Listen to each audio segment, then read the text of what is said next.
Good evening, everyone. Today I would like to share something. Yeah, okay. That's when the tôi tầm một tê tê lấy lại tôi tầm một bà bé ấy how biểu biểu mà bảo okay. A small progress is steady progress. Tôi tầm một tê tê lấy lại tôi tầm một bà. Okay. For example, that's when biểu chỉ đi này ngõ xe mình này lấy lại cái ấy là đấy đi nene li ya yin nene li aphoပဲအဲ့လိုမျိုးပေါ့နော်အဲ့လိုမျိုးပေါင်းစားပါ Today I learned one new word is small progress but steady progress ဒါကတော့ဒါတိုးတက်မှုသေးသေးလေးပဲဒါပေမဲ့တိုးတက်မှုပါပဲနည်းနည်းရနည်းနည်းဖို့ပေါ့အဲ့လိုမျိုးပေါ့နော် Okay နောက်တစ်ခုကI'll study for 10 minutes today ဒီ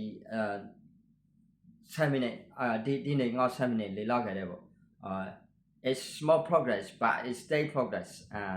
အဲ့ဒါတော့ဒီနည်းနည်းလေးတိုးတက်မှုနည်းနည်းလေးပါဒါပေမဲ့တိုးတက်မှုပါပဲ okay နည်းနည်းရနည်းနည်းဖို့ပေါ့နော်အဲ့လိုမျိုးပေါ့နော် okay နောက်တစ်ခုကဒီ design မှာလောက်တာပေါ့ design မှာလောက်လို့ရှိရင်ဘာမှမဆိုတိုးတက်တယ်ဒီမှာတော့ကျွန်တော် English စကား speaking တိုးတက်သွားနိုင်မယ်အဲ့လိုမျိုးပြောပြပါပေါ့နော် design မှာလောက်တဲ့ဆိုတော့consistent design မှာလောက်တာပေါ့နော် okay အဲ့ဒါဆိုရင် design မှာလောက်ပါမင်းရဲ့ English တိုးတက်လိုက်မယ်အဲ့လိုမျိုးအဲ့ဒါပြောကြည့်အောင်နော် okay design မှာလောက်ပါဆိုတော့ be consistent and will improve your English okay will improve your English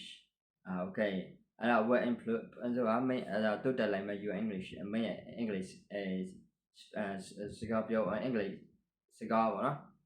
English လို့တိုးတက်လိုက်မယ်ပေါ့နော် okay Thank you for your watching. See you next video.